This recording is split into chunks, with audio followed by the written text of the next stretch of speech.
Это другой И вопрос. об этом мы тоже не должны молчать, Естественно. гагаузы Украины, потому что действительно, если уже гагаузский язык исчезает в самой автономии, ну, тогда о чем мы говорим? Люди эти не должны кому-то затыкать рот, тем более, когда звучит правда.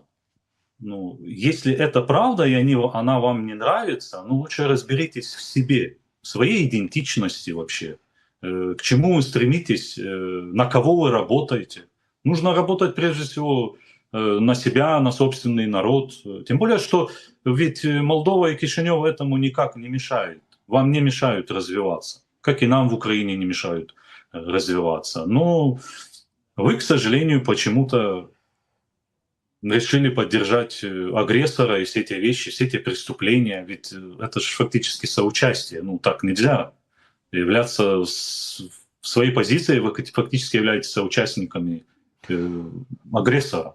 Ну и те самые референдумы, давай не забывать, 2014 год, потому что вся же эта история началась в 2014 году. И она, Ну, да. по большому счету, первый пробный выстрел был в Гагаузии.